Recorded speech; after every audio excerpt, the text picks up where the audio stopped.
Good morning. Good morning.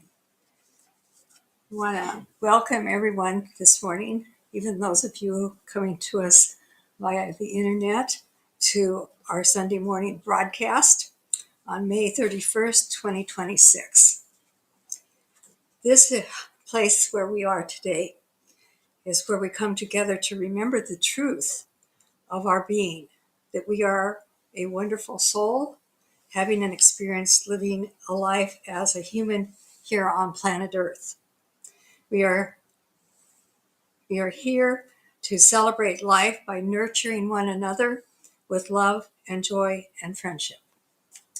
And now we're going to have our opening prayer.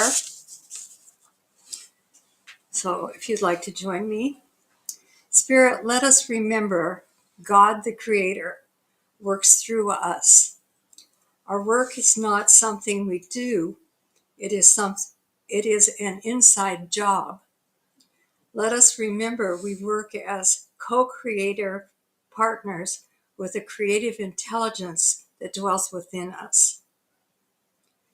Let us remember to listen to the still small voice of intuition that will guide us to do the sacred work, the work of the Creator God.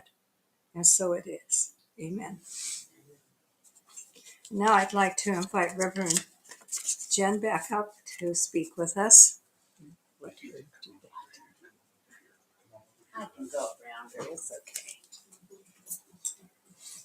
Good morning again. And good morning to our friends online. I forgot where the camera was. Good morning to our friends online. I'm glad that you're with us. Started to look over here for so many years. It was over here. So I'm grateful to be here this morning. I've had many wise, compassionate, and empowering teachers along the way.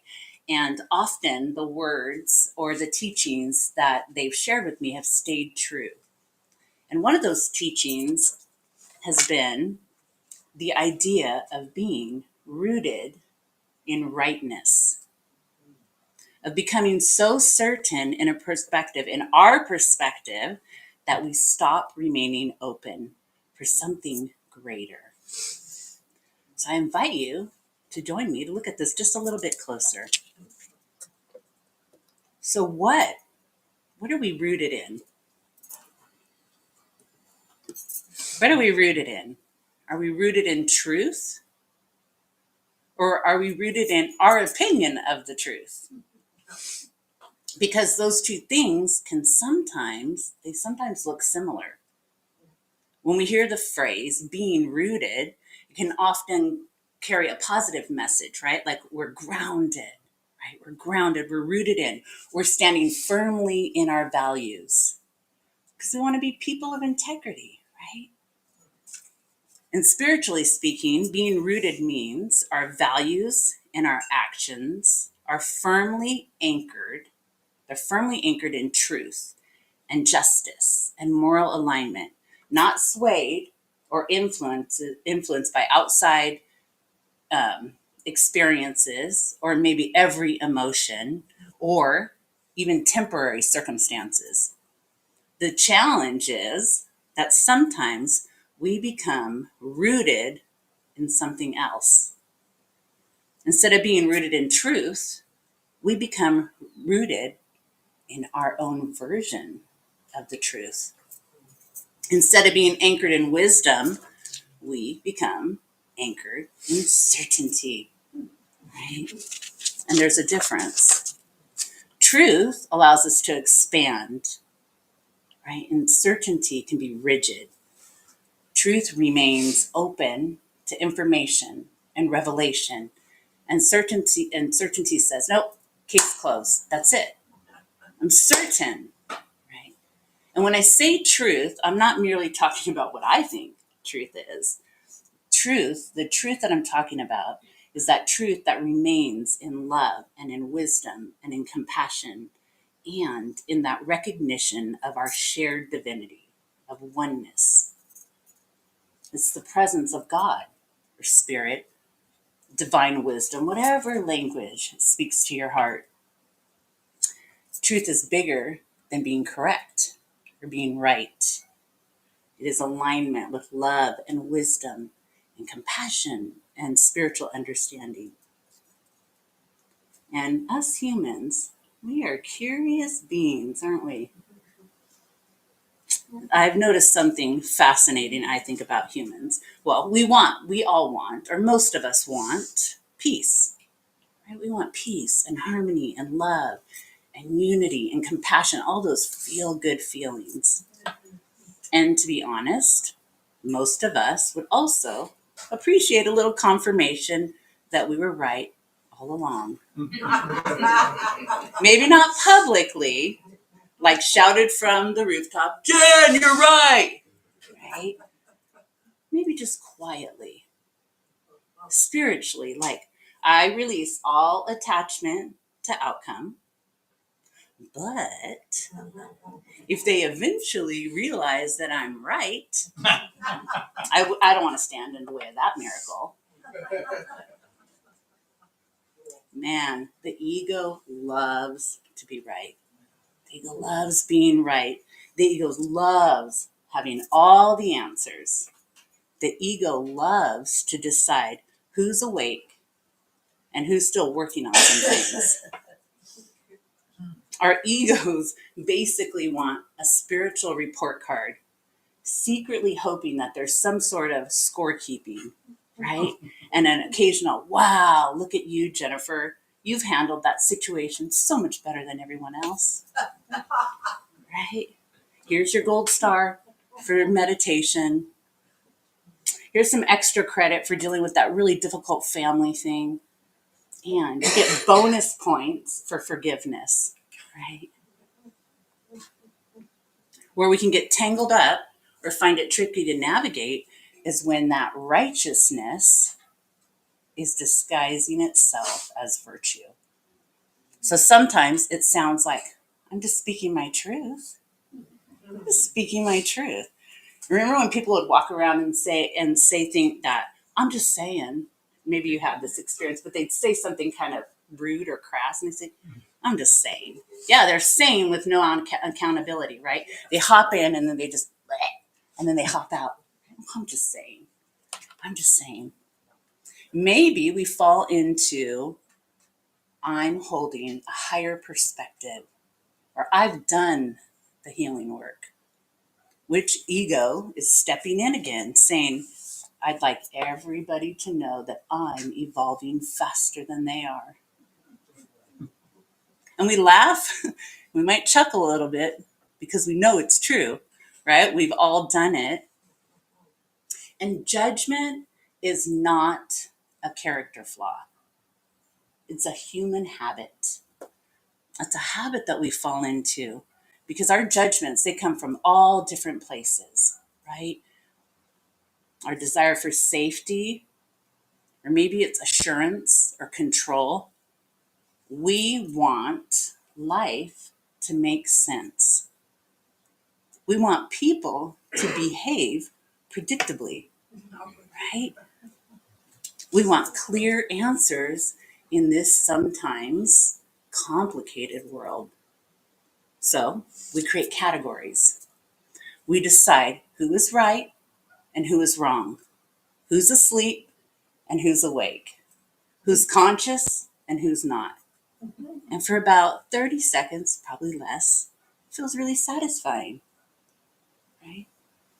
Our judgments say, I understand who they are, or I know why they act that way, or I know the truth.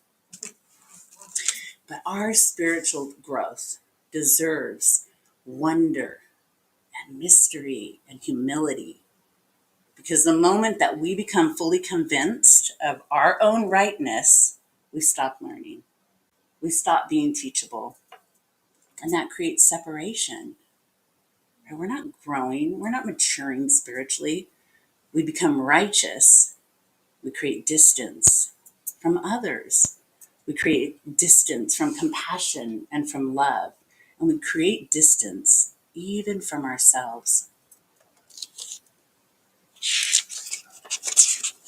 Sometimes we cling onto righteousness because the unknown feels uncomfortable, right?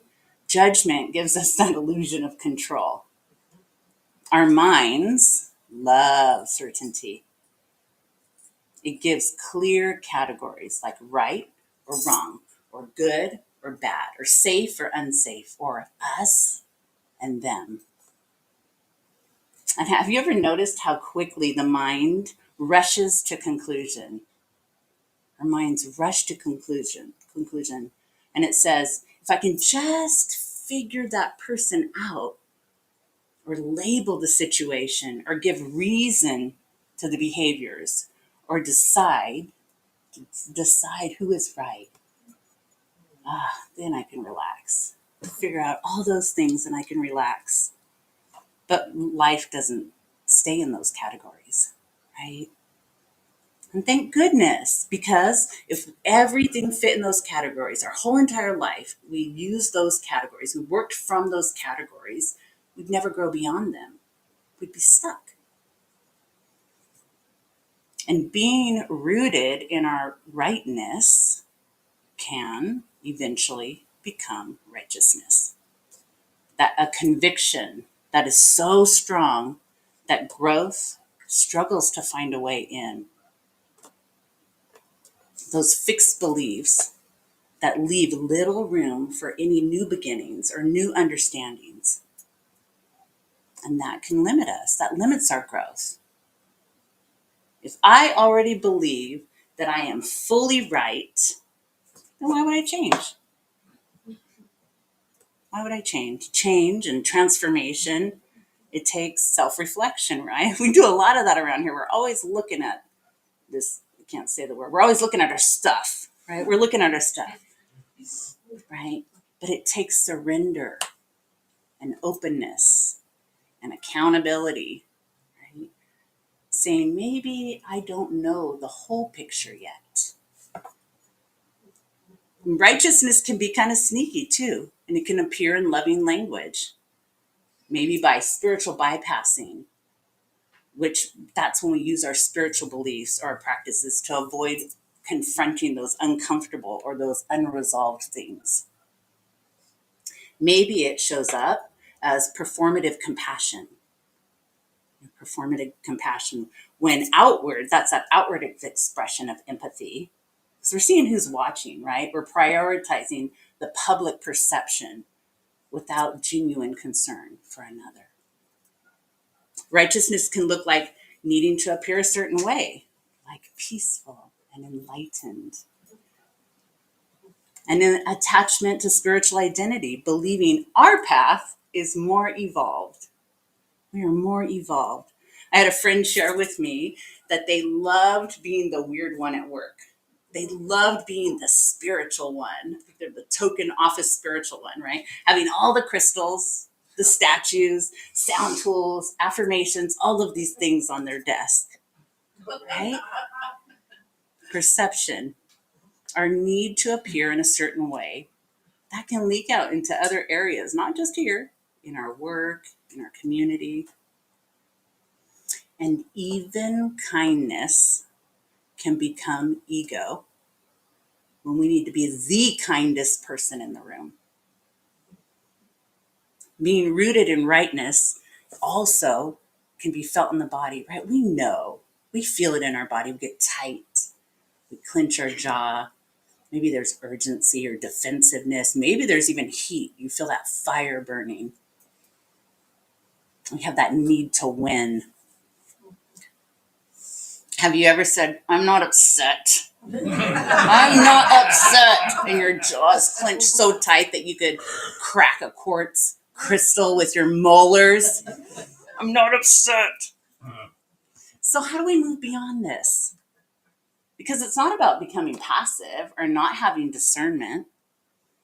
It's not about abandoning truth, because we can hold truth with humility. We can practice curiosity over certainty.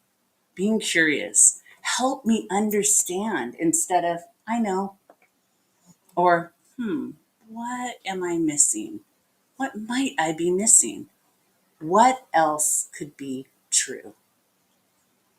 Then we let curiosity soften the ego. Having a perspective is human, right? We all have a perspective and it changes, but needing to defend it at all costs, that's attachment. And we know that often the traits that we judge in another harshly exist somewhere within us, right? It's like meeting a distant relative and thinking, why do I know you? And why do you annoy me so much?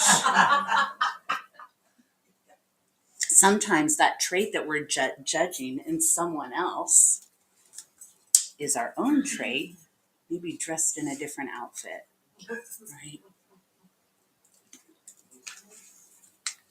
And one of the universe's favorite teaching tools seems to be sending us people who display the exact qualities that we've been denying in ourselves, right? Why do they behave that way? Why do they behave that way? Apparently, spirit enjoys irony, I think. And we don't need to abandon our convictions, but we can hold them, again, in humility and love. We can be rooted in truth without being trapped in righteousness. We can stay grounded without becoming rigid. We can stand firmly without closing our hearts.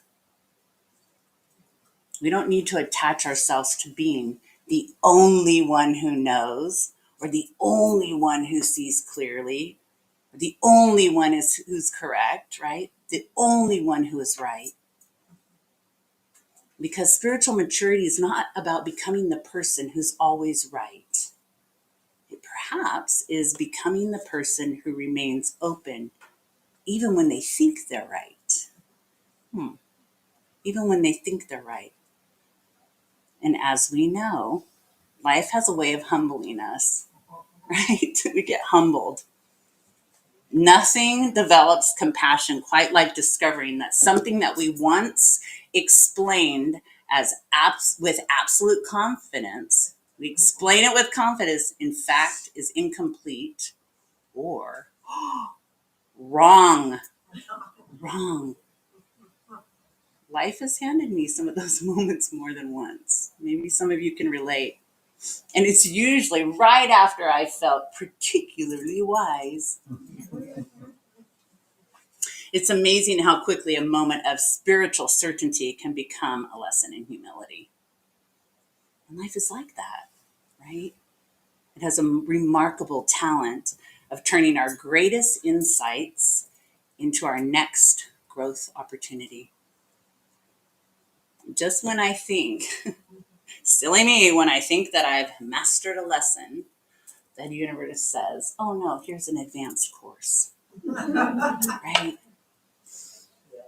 And maybe this is the invitation for us today, not to become less committed to the truth, not to abandon our values, not to stop discerning, but to be more committed to love than to being right, to value understanding over winning or victory. Because growth growth over rigid beliefs, right? Growth over rigid beliefs. Because when we loosen our grip, that grip of being right, something beautiful happens. We release that grip. We become available. We become open to new ideas, available to deeper wisdom. We become available to one another, and we become available to spirit. I invite you to consider that being rooted does not mean clinging to what we already know.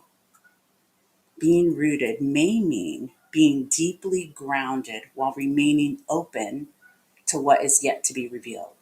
What's coming next? We can think of a tree, right? Maybe one of our trees in our beautiful forest back here.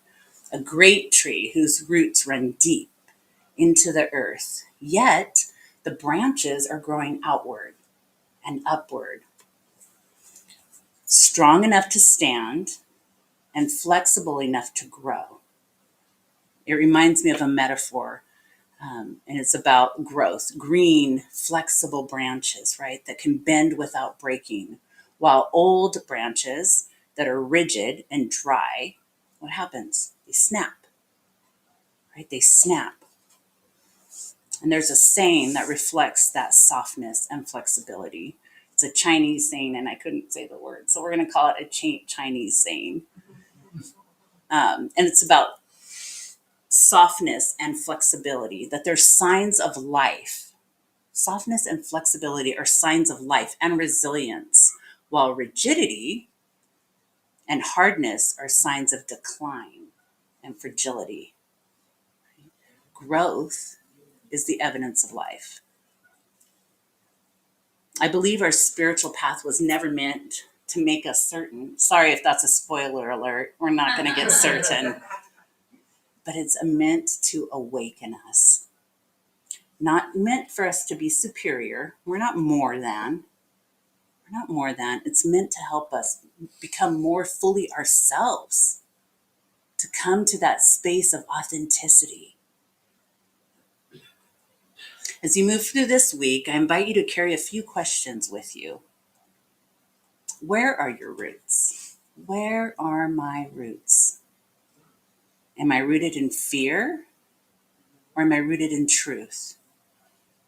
Am I rooted in certainty or curiosity? Am I rooted in judgment or compassion? Am I rooted in being right? Am I rooted in being right, or am I open to truth? Maybe you pause this week. Maybe you smile. Maybe some of these words come to mind, leaving a little bit of room for possibility that Spirit still has something to teach you. And some good news, some great news. We don't grow because we have all the answers. We don't grow because we grow because we remain willing. We're willing to learn and to listen, and we're willing to soften. We're willing to love. We're willing to be surprised by Spirit, right? And willing to let divine wisdom continue its good work within us. And with that, I am deeply grateful. I'm deeply grateful for each and every one of you. I'm so grateful. May your roots grow deep into truth. And may your heart remain open enough to keep growing. I'd like to move us into a little meditation. So I invite you to close your eyes or lower your gaze, whatever feels comfortable for you. Just allowing the body to settle. Allow your shoulders to soften. Take a slow, easy breath in and release. And another breath in and let go. And for these next few moments, there's nowhere to go. There's nothing to solve, nothing to figure out. Simply be here, present, available, and open. And as we rest in this stillness, imagine yourself standing in a beautiful open field. The sun is warm, the air is gentle, and the earth beneath your feet is steady and supportive. You're safe and you're held. You're connected to something greater than yourself. And in this moment, perhaps you can release the need to have all of the answers. Perhaps you can release the need to know exactly how everything unfolds.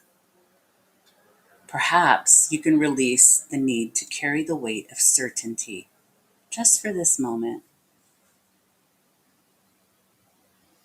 And from this place of spaciousness, gently ask yourself, Where in my life is Spirit inviting me to become more open?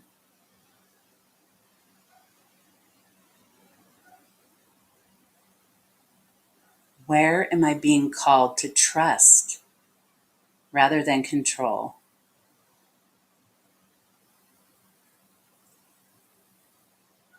What might become possible if I approached life with a little more curiosity and a little less rightness?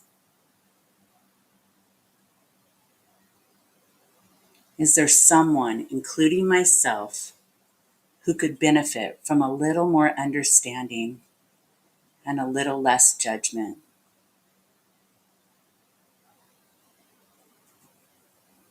And without forcing an answer, just allow whatever arises to arise.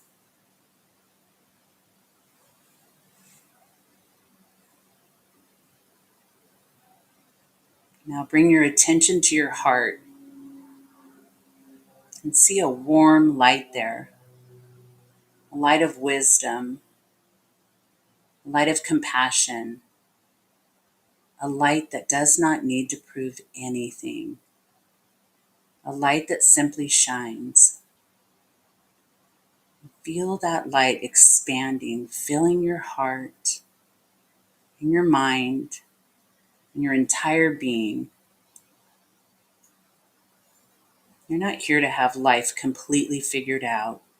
You're here to grow and to learn, to love, to awaken more fully to the divine presence expressing as you.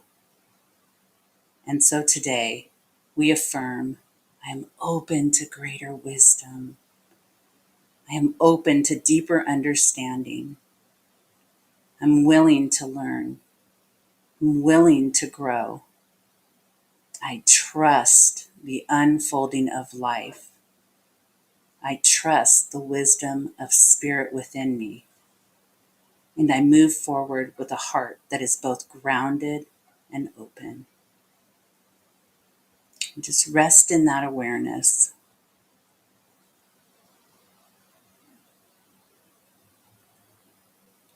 And with gratitude for this journey, for this community, and for the presence that guides us always, we gently return our awareness to this room, taking a breath in and out, maybe wiggling your fingers and your toes, returning refreshed and renewed and ready to meet life. And so it is. Okay. Thank you. Okay, we will move into, everybody back? Okay. We'll move into our offering portion of the morning.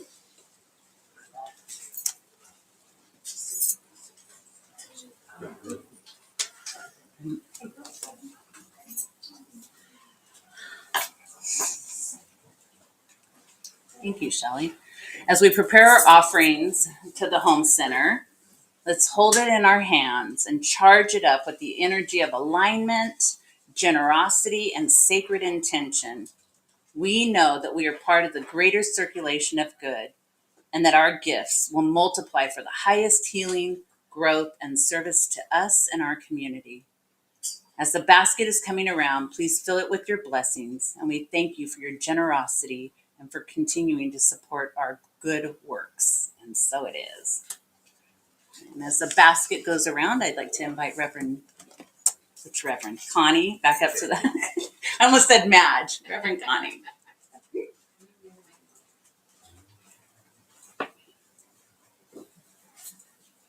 Too many reverends, right? I have a little story for you this morning.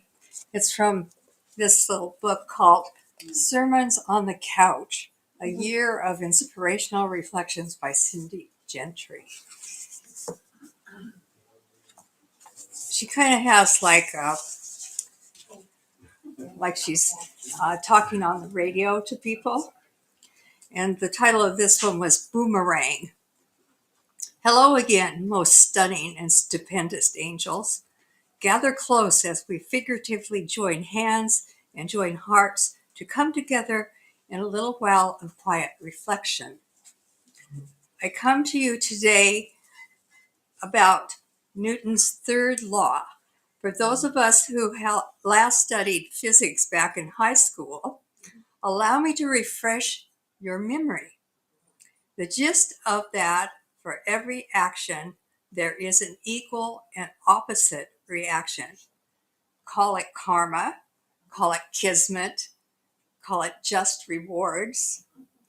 There seems to be a boomerang effect going on in the universe when it comes to the type of energy we send out. A wise person, Sophia Amoruso, said, "It is the age-old concept of like attracts like, or the law of attraction. You get back what you put out."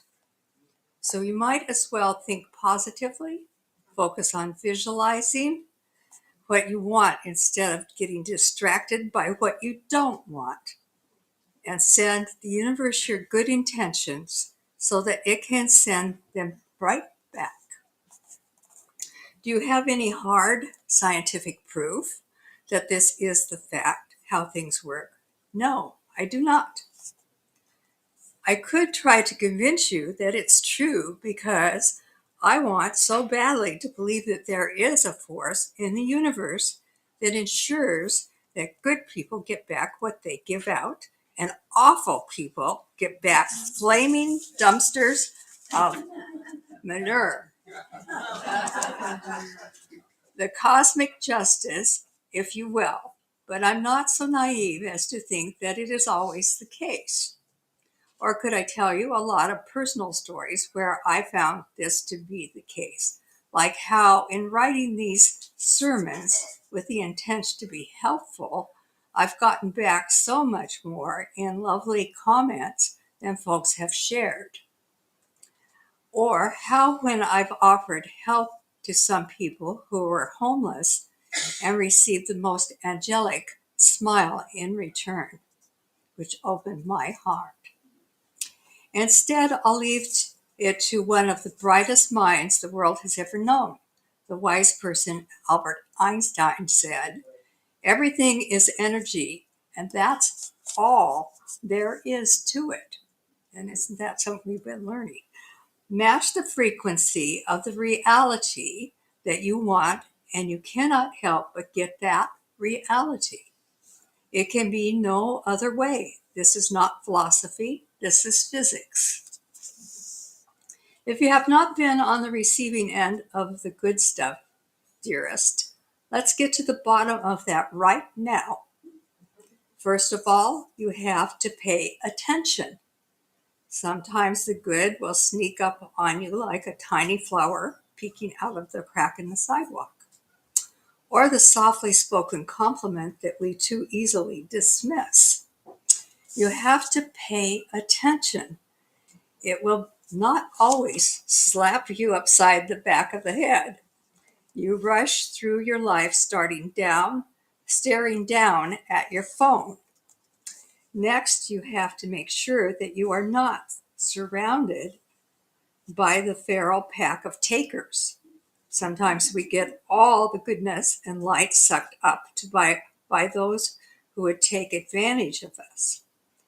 Be around others who are positive and giving, and distance yourself from the rest. Finally, start small. There is no better way to start than with some random acts of kindness aimed at strangers or loved ones alike. Hold a door, do a favor, donate, volunteer. As wise person Zig Ziglar said, life is an echo. What you send out comes back. What you sow, you reap. What you give, you get. What you see in others exists in you. Remember, life is an echo. It always gets back to you, so give goodness. As always, may we go into peace, gratitude, and may our good find its way back to us each and every day, and may the universe shower us with blessings. Amen. And now for our closing prayer, if you'll join me. As we go into this new week that lies before us, remember to direct your attention inward and periodically during the day, ask yourself, who's doing the work?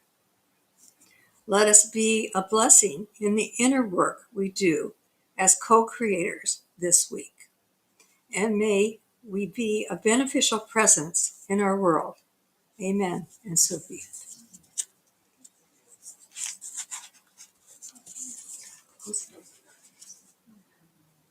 I want to thank all of you who came via the internet to be with us this morning, whether it was this morning or it's later.